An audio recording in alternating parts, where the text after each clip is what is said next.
So let's get right to it. We had 30 minutes with Tucker Carlson. Tucker, come on out here.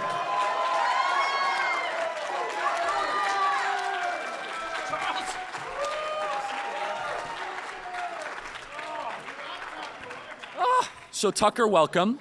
Well, it's nice to see you, Charlie. In the interest of time, let's get to the boring stuff first. Okay. Do you have any opinion on the Epstein situation? You know, I'll be honest, I'm with Ben Shapiro. I think we know enough. We don't need to know anymore. I trust the government. I think Fox News had a piece by Hugh Hewitt today saying only crazy people who have barren personal lives are unhappy enough to concoct these like insane conspiracy theories that maybe Jeffrey Epstein was up to no good. So I'm happy with that. No, I mean, I'm disgusted by the whole thing. The point of electing Trump, and it's a real point, and by the way, I think he can make good on it, but is that the two parties are in alignment in a very sinister way with each other on the big issues. You don't really get a choice. You vote for Lindsey Graham. How is it really different from voting for a Democratic member of the Senate? It isn't, and Trump is the option to the two-party megalith. And this last week, a decision that the Attorney General made, I don't think out of malice, I think out of incompetence, gives the impression that Trump is in on it. And that's a terrible thing. It's very discouraging for his voters, including me, someone who campaigned for him. I don't think Trump is in on it, by the way, just in point of fact. I think this is a decision that Pam Bondi made, but I think they need to fix it right away. So here in the audience, raise your hand if this matters a lot to you. Raise your hand. So Tucker, for those on podcasting, some people are raising like two hands. I'm with you, baby. What? So Tucker, talk to me as if I'm like in fourth grade. Because the Washington Press Corps asked no questions about it this day. They had 10 questions with President Trump, and they didn't ask once about this. So they asked about like Brazilian tariffs, like really random stuff. Explain why the base cares so much about this. So Jeffrey Epstein was a math teacher at the Dalton School in New York before he got a college degree. He was hired by a guy called Donald Barr, who was the headmaster of Dalton, whose son, amazingly, later became Attorney General of the United States twice, and was the guy who Bill Barr, who first signed off on the ludicrous idea that Jeffrey Epstein killed himself in prison after 36 days, after like telling his lawyer that he was going to get out in a week. And this guy, without a college degree and no kind of work history, wound up making billions of dollars from no obvious source whatsoever, jetting around the world with the most famous people in the world and having this incredibly weird, exotic sex life that over time it became clear was a blackmail scheme designed to entrap the world's most powerful people in compromising positions and use that information against them to get them to do the will of whoever's running this blackmail scheme. So this, I think, became pretty obvious to everybody, except for the National Press Corps that just did not want to talk about it. Epstein dies. There's no investigation into it. Donald Barr's son, who's then Attorney General, tells us, no, he killed himself, really, but all the cameras were broken. And so this is sort of boiled beneath the surface for anyone who's interested at all in like what was Epstein, digs in a little bit and finds out to this day, so we're now 6 years after his murder, we don't know where the money came from. We still don't know where the money came from. And can I interrupt for a second? Yeah. It wasn't just millions. He was living as if he was worth $10 billion. We're talking about palatial estates. He had the largest private residence in Manhattan. So the magnitude of wealth, I hope you understand, this was not like a couple $100 million. He was living like he was he was a co-founder of Meta. No, but right out in the open. And everybody in famous person world was rolling through the house for dinner. And most of them, I don't think, did anything wrong. Like George Stephanopoulos. Exactly. I mean, I know George. I disagree with him and everything. I don't think he's a sex freak. I think he was just invited over for dinner with this guy, and everyone else is, the Prime Minister of Israel is living there, Ehud Barak, and like lots of people are there who aren't bad people. They're just like they know Jeffrey Epstein. But then he winds up indicted again, comes back from France, gets indicted again, and famously dies in federal lockup in Manhattan. And it's very obvious from the beginning that this is not a suicide. And then the medical examiner's like, no, he was strangled to death. So all of this information's on the internet. Everybody who cares to know knows it. They're not conspiracy theorists. They're not mentally ill. And Pam Bondi knows it, and she's talked about it a lot. And she goes on Fox, and she's like, actually, it's all true. And we've got thousands of videos of underage girls being abused. And I have the client list on my desk, and I'm going to release all of this. And then 4 days ago, she comes out with an official statement from the Department of Justice saying, actually, no, he did kill himself. We know that for a fact. And here's an edited video from an irrelevant angle that proves it, even though, of course, it does not at all prove it. And we have no evidence that he hurt anybody, and we're not indicting anyone, and his former girlfriend, Ghislaine Maxwell's in jail, and that's enough, and he's dead, and it was a natural death, and like, shut up, conspiracy theorists. And people who voted for Trump, not the left, Trump voters rise up on the internet in full revolt. And not just on Twitter, where there are some wackos, to be honest, and me, non-wackos too, but like normal people, 65-year-old Trump voters who were like, I don't believe that aliens are running the government or anything, but you're lying to me. And not only are you lying to me, you're patronizing me and calling me names when I ask questions. You're acting like the freaking liberals do. When they don't want to answer a question, they just call you a racist and move on. Like, no, I voted for you because I wanted you to respect me as a citizen and pay me the compliment of treating me like an adult, and you're not. So I do think, I know something about it, I do think that most people in the Trump administration, including the president, didn't realize that they were stepping into this. I think a lot of people at DOJ, including Dan Bongino, who I consider a decent man and a man of integrity. He might resign over this. He's threatening to right now. I think they kind of got blindsided by this. I think it was, I know it was Pam Bondi who issued this statement, and I don't think Pam Bondi's a bad person. I don't think she's covering up for Jeffrey Epstein. Here's what I know to be true, since you asked. They don't have any information on Jeffrey Epstein's sex crimes, actually. And they never have had any.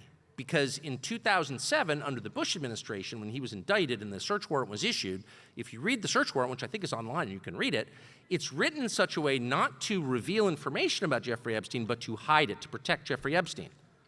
He was being protected then, and so they didn't gather the information. I've never had custody of information showing who was having sex with these underage girls as part of this blackmail deal. I think that's the actual truth. So the real scandal here is who he was working for and where the money came from. That's the actual scandal, and no one will say anything about it because the answer... was it American intelligence? No. Was it Saudi intelligence? Was it British intelligence? It was Israeli intelligence. And everyone's embarrassed to say that because you're not allowed to say that or something because you're a hater, but you're not a hater at all. You can think Israel's a great country that deserves our support, as I do. My best memories are in Israel. Yeah, it's great. I've taken my family on vacation there, but it's still a foreign country, and it's a fair question to ask, were you running a blackmail scheme in our country? And I think the answer is yes. So they were asked, and they're like, we're not going to tell you.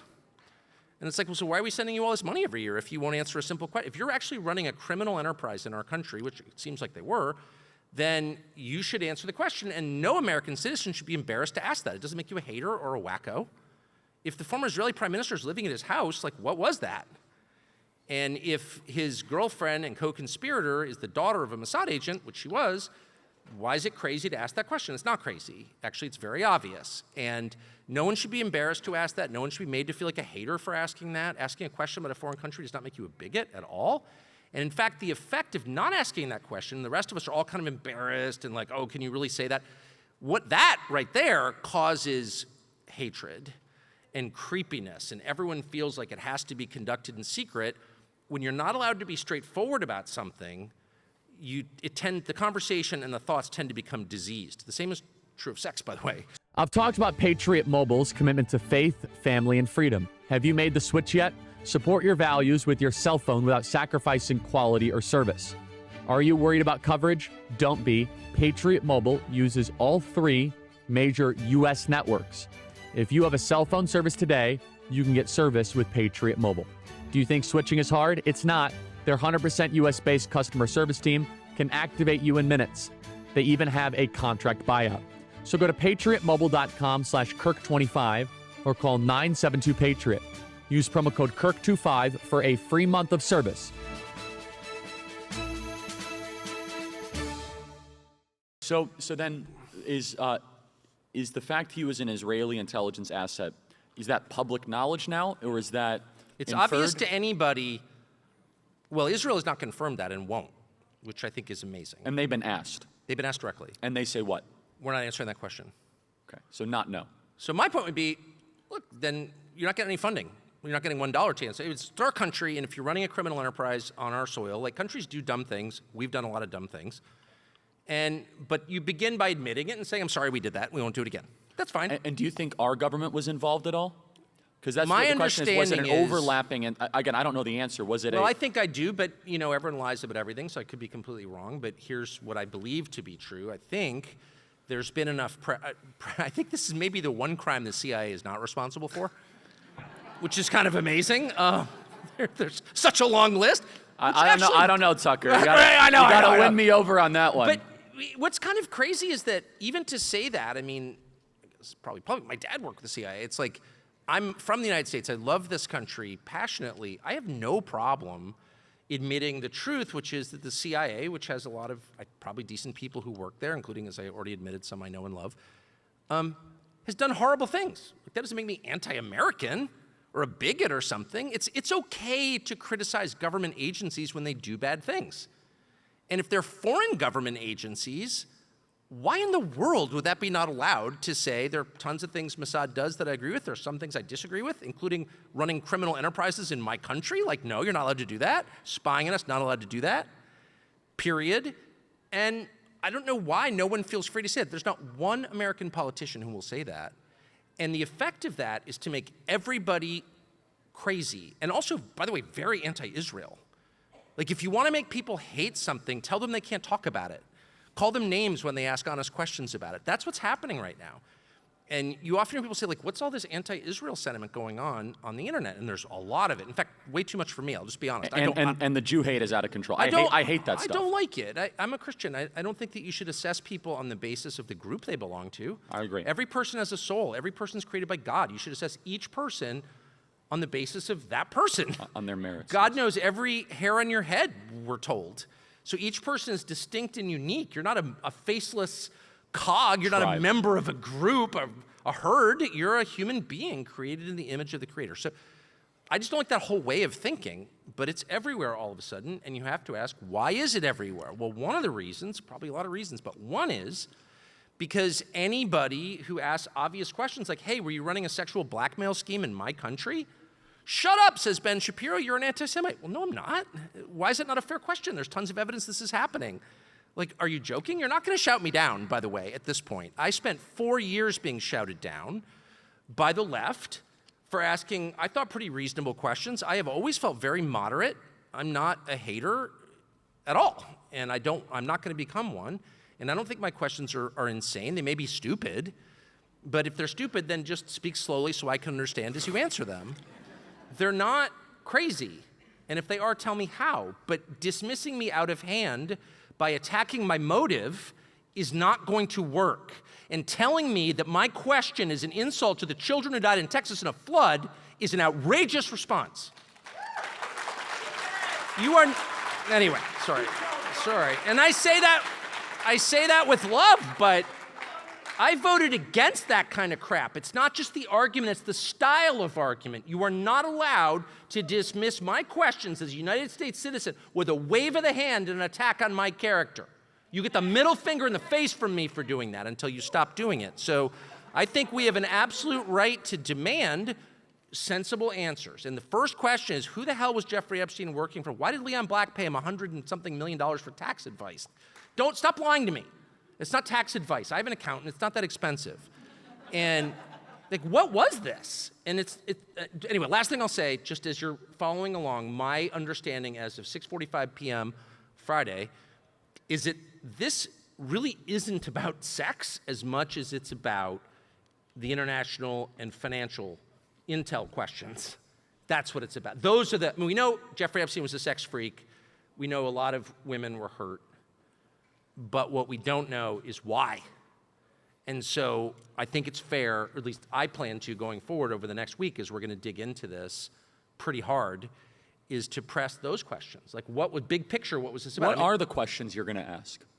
What was this? Where do you? How do you go from being, a math teacher at Dalton to having your own private island in the largest house in Manhattan? And so who is Les Wexner? He's alive, I guess, right? Les Wexner is the former CEO of a company called The Limited, which was a massive clothing retailer. Victoria's Secret or something, right? Correct, Abercrombie & Fitch, I think, and a bunch of different and he lives in Ohio clothing or something, companies. Right? The richest person in Ohio, super impressive guy in a lot of ways, very rich guy. and he wound up financing a lot of Epstein's life. And he's never been interviewed by the feds, ever. And so that's like right there, who made the decision not to interview the guy who's bankrolling the whole thing? You arrest Jeffrey Epstein, but it's like, well, where did Jeffrey Epstein get the plane? I'm 56, I've worked 6 days a week my whole life. I fly on Southwest, like, how do you get a plane? He had multiple. What are you even talking about? Like, where did that come from? He had multiple Gulfstreams, multiple. Right, okay. Which each one is 30, 40, 50 million. I'm not saying he didn't deserve the plane. I'm just saying, what did he do to get the plane? And can I go a step further? There are no trades to Jeffrey Epstein's name at any of the trading desks. Right. So this guy allegedly was a wealth manager. Someone who he's Brett Weinstein's brother, Eric Weinstein. He's right on some stuff, disagree on other, but he had a really good point. He said he sat down with Epstein once. He said within 5 minutes, he said this guy was a total fraud. This guy he was like weird and crass and talked about weird sex stuff, but he wasn't deep, like at all. Right. And because Weinstein, you can't call him dumb, he would ask questions about financial instrumentation and derivatives, and Epstein knew nothing about it. So here's a guy that we have no trades to his name. Anyone who met him never was like, this is like a brilliant guy. And yet he ends up with a lifestyle, you would think that he's worth $50 billion. Well, you knew he wasn't brilliant because he kept sending money to Harvard to put his name on things. So what you have there is a very recognizable kind of social insecurity, status anxiety that comes from inadequate people who want to convince you that they're like really impressive and earned what they have. And it's a very common tick in our ruling class now, most of whom are deeply mediocre, a lot of whom have gotten rich in businesses that are basically dishonorable, lending money at exorbitant rates. And they are trying to like let you know that they're legit.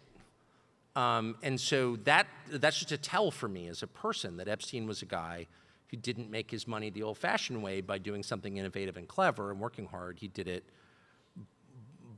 by means and in the service of something that he didn't want to admit publicly. So anyway, those are the questions that I would ask. And my strong sense is that it is dawning on the administration, thank heaven, that this is a huge problem. I think there were people, there are always going to be people like Ben Shapiro or Hugh Hewitt at Fox News who were like, oh, it's just who cares about this guy? He's already, like when Ben Shapiro was telling us, who cares who killed Kennedy? That was a long time ago.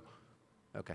He was the elected president of the United States, fair to ask. But there are some people, I think, administration who are like, yeah, really, Jeffrey Epstein, like, is that the biggest thing going on in the world right now? And I think they sort of missed, not all, but some, that it's a metaphor for everything. It's like, how do all these people get so rich in the first place? Not just Jeffrey Epstein, but like, how did Bill Ackman get so rich? Is he really like a market genius? Is he? Is he like $9 billion smart? I know him, no. Not. Like, what is that? And why can't my kids buy a house anymore? Like, what's going on in this country? Why are a small number of pretty sleazy people collecting all the money and everyone else is like going backward, which is happening? And why are they, no, I'm serious. And those people, no matter what they do, are never punished for anything. Like, no matter what they do, they're never punished for anything. Bill Ackman goes on TV and is like, Herbalife is terrible. Driving down, this is very common, using CNBC to drive down stock prices and then betting against them in the markets called shorting. How in the world does that benefit the American economy? How is that capitalism as we were taught as kids? How is charging 30% on a credit card legal? When the mafia tried that, they went to jail under RICO. But that's suddenly allowed? A buddy of mine's daughter just got in trouble with a car loan. She refinanced her car at 40% interest. I said, let's get guns and go get the money back. And by the way, the last thing I'll say is, the one topic that nobody ever talks, everyone's like all about race hatred and you should hate this group for that reason and it's the fault of this group, white people, black people, Jewish people, whatever.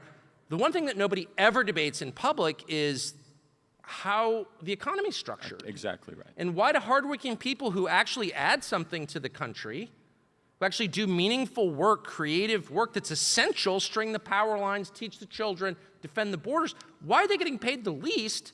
And people like Bill Ackman talking about Herbalife on CNBC's got $9 billion. Like, what is that? And you can't tell me if I oppose it that I'm a socialist, because I'm not. I was right-wing before you were born, son. Shut up. I'm not a socialist.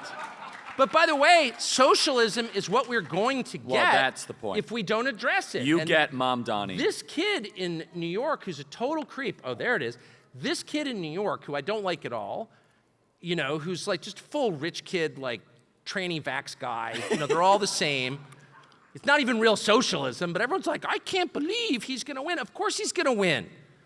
Because our economy is so distorted, so rigged against hardworking, honest people, American-born people, that they will, in the end, move to another system out of frustration. And that's exactly what happened in Venezuela. I totally agree. I know. I've been saying this since I wrote that book, whenever that was. They ultimately fired me for it, but it's still true. Didn't I say this on stage at the beginning, guys, that economic disorder will lead to political radicalism?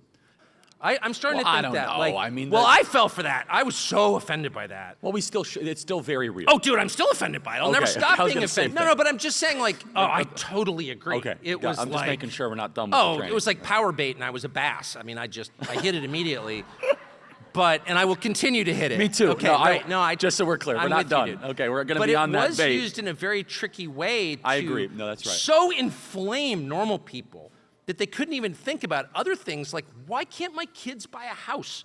That's the question that makes me madder than any other question. What you're getting at, and I bought a house at 23.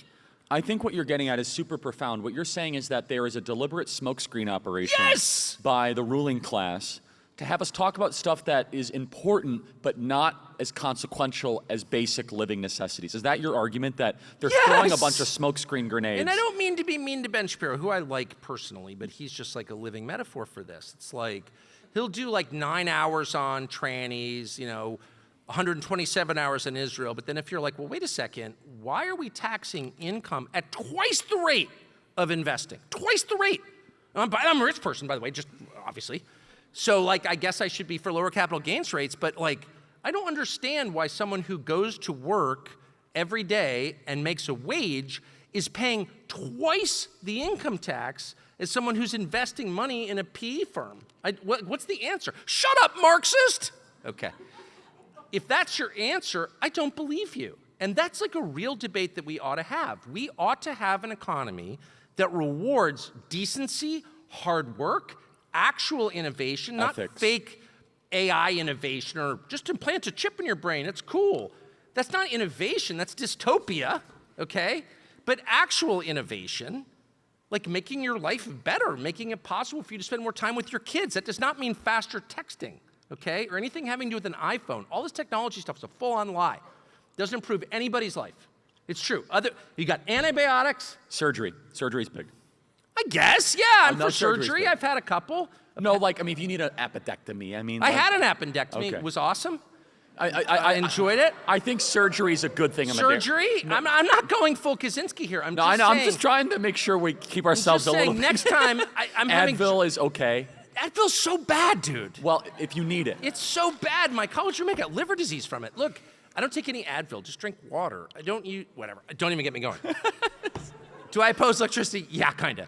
Antibiotics. We can at least agree. Whoever said woo, I'm on your side. Woo. We do overuse antibiotics for the record. We do, but the point is,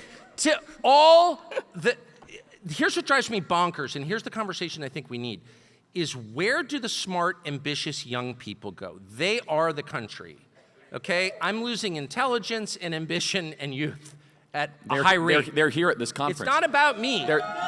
It's about the 23-year-old who's like, oh man, I gotta make my way in the world. What do I do? How can I do it? That's not the answer, dude. Been there, no. Call me.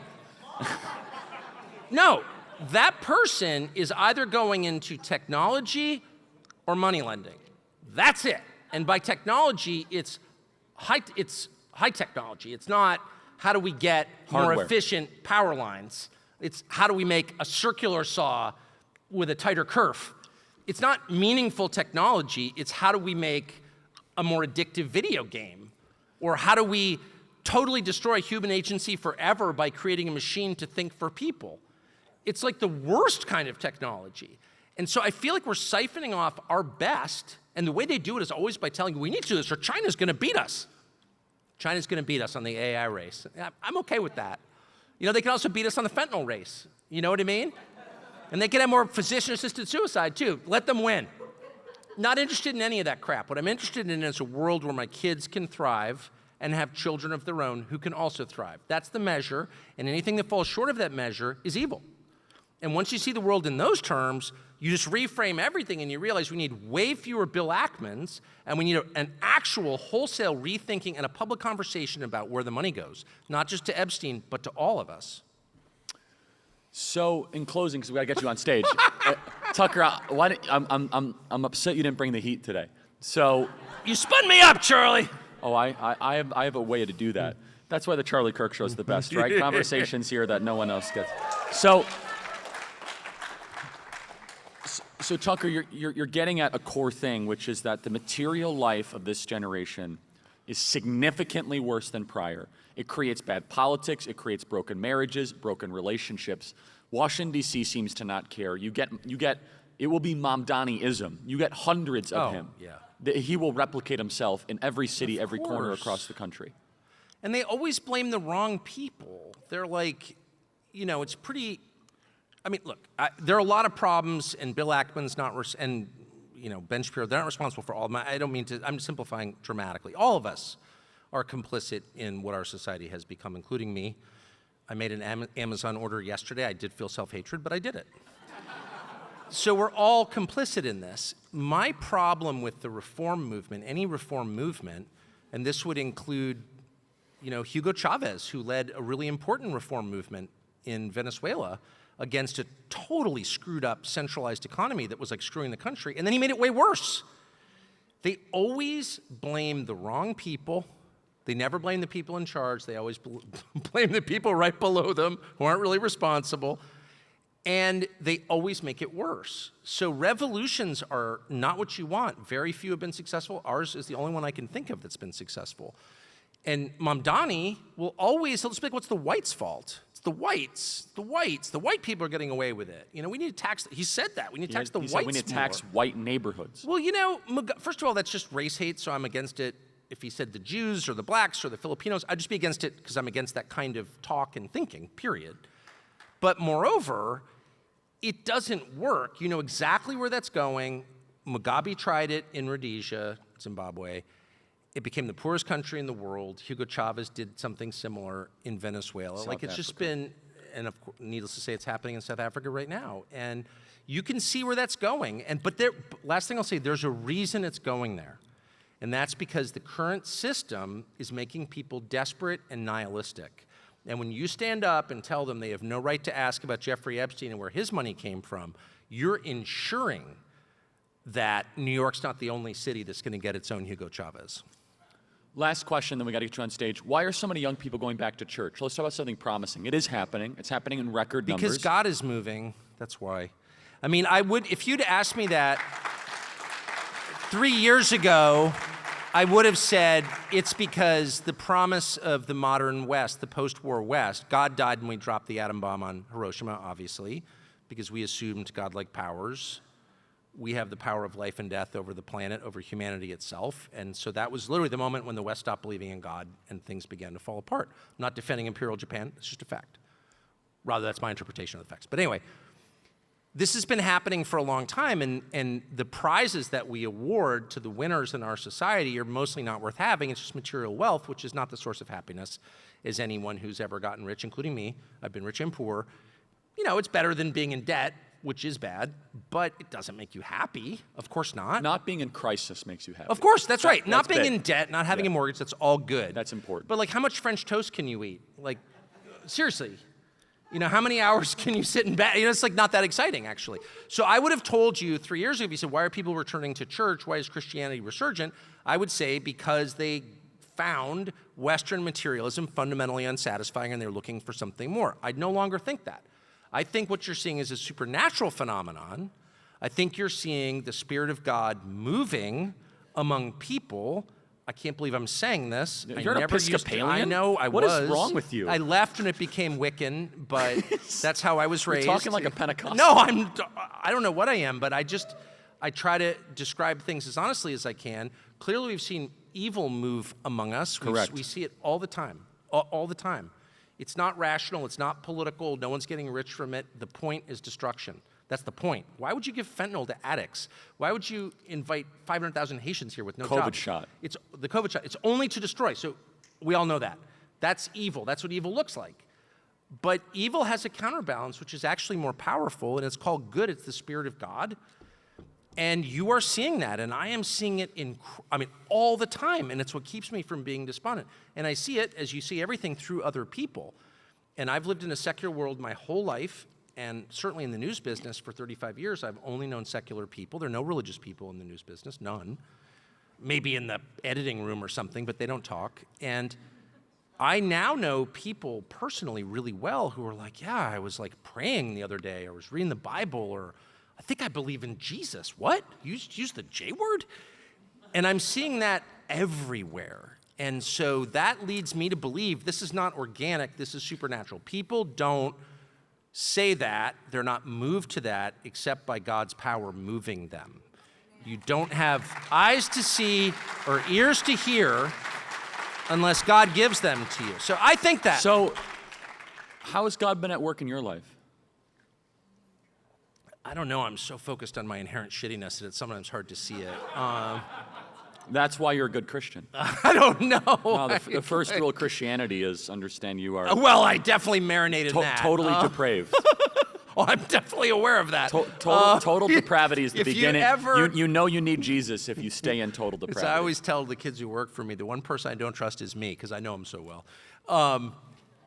No, I think I'm just so aware of it. I mean, I think one of the ways that people change when they start thinking about God is your timeline gets longer, and you realize that this is just a snapshot in eternity, and it's not the end, and it wasn't the beginning when you were born. Like, this is a lot bigger. You start thinking about what happens after you die. It's not the end. And you start seeing the world in those terms. Death is not the worst thing. You know, you can live in hell on earth by being trapped by lies, and that's a choice that all of us make every day. Am I going to participate in the lie or not?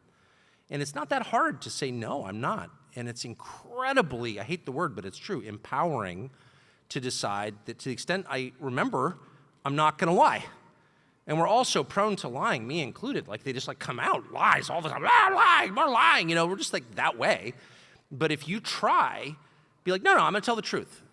In the small things and the big things. No, I think the fish was only 13 inches. It was not a 19-inch trout. I'm just going to be honest. I think it was 13 inches. I'm a trout fisherman. If you just get in the habit of doing that, you find yourself filled with this crazy power from outside you, which is by definition supernatural power, and you become stronger. The more you tell the truth, the stronger you become. I really believe that. I've experienced that. The spoken truth. The spoken truth. That's the logos. In the beginning was what? The logos, the word, which is the word logos. Yeah. Which is the spoken and truth. The word was? And the word was flesh. Yeah. And the word was God, and God became flesh, yeah. Yeah. Anyway, so yeah, I would never hold myself out as an example for anyone to follow. That's for sure. But I can only say that I think God is the truth, and telling the truth to the best of your ability. If there's one discipline I try and practice every day, it's that. I often fail, but that has been the most enlivening exercise of my life. When in life, and I know they're going to yank us off stage, but tell us about the moments where you decided to lie even when it was easy versus telling the truth, and how that had an impact on your soul. Because a lot of young people here in this audience are met with that decision every day. Lie about who they are, lie about what they believe at work, career, campus. Oh, I can give you the example that changed my life. It was 2002. I was an anchor in CNN. I was on the second highest rated show on CNN, which was a TV network at the time. And it was a big, sort of in the tiny, dumb world I lived in, it was a big deal. I was 31 years old. I was like, wow, I can't believe I have this job. I'm so important. And the 9/11 had just happened, and all of a sudden the Bush administration started talking about bombing and invading Iraq. And because I'm not a genius, I was like, what did Iraq have to do with 9/11? And everyone's like, shut up! Are you an Islamist? And I was like, no, I'm not an Islamist. Ooh, not me. And they're like, no, we need to invade Iraq. And I was like, I don't think that seems like a really good idea at all. Like, I don't even understand why we're doing that. And it mattered because every day on the air, on the show that I hosted, I had to take a position on this. So it wasn't like I just like ignore it. Like every day I had to come out and say something about it. So it pushed me into this. And I didn't want to support it. And I had a close friend who was involved in it. And I had dinner with him one night. And he goes, well, actually, you haven't seen the intel, the fabled intel, which is always the predicate to a lie in D.C. Have you all a seen the bunch intel? All a bunch of BS. Oh, shut up. Anyway, but, and I knew that because I grew up there, but he says, you haven't seen the intel, but actually they have an active WMD program, Chem Bio program. We were at the Capitol Grill at the back booth on Pennsylvania Avenue. I'll never forget it as long as I lived. And I was still drinking at the time. I was drunk, but I remember it like yesterday. And I was like, oh, wow, I can support the war against Iraq now. And I went on TV and I was like, yeah. You thought that? Well, I wanted to believe it because, like, how hard would it be for the Republican side of the debate on CNN to be against Bush, who I knew Bush well personally, like outside of work also, for family reasons. Then I also knew him from work.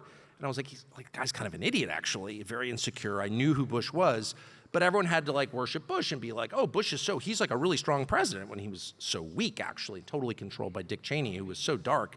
And I knew all that, but I didn't want to say it because it's just hard to go against the team that you think you're on. And I was then, as I am now, like an actual right-winger, like a pro-life nutcase and like a family man, and like I am conservative for real, not joking. So I want to be on that side. I didn't want to be on like the crazy peacenik side, the furry armpit patchouli side, because they like hated America. So I was like, I'm so glad now I have a reason to support this war because I've heard about the intel. So I go on the air and I'm like, actually, there are a few things you guys may not know because you haven't seen the intel, but actually. And I kind of knew it was BS, but I like convinced myself that it was true. It turned out, of course, that my instincts were 100% right, as they always are. Trust your instinct. God speaks to you. You know what's right and wrong. Paul says this at great length, like, you know, actually, listen. But I overrode that voice with my deceptive higher mind and allowed myself to go along with the lie. And then a buddy of mine was killed in Iraq. I went to go see where he was killed in December of 2003, and I realized this was the biggest disaster of my lifetime, and it was, and it like bankrupted the country and killed all these people, and I participated in it. And that's been 22 years, and I've been upset about it ever since. And that was because I allowed myself to participate in a lie, to answer your question. Tucker, we got to get you on stage. Give it up for Tucker Carlson, everybody. Thank you. I'm going to.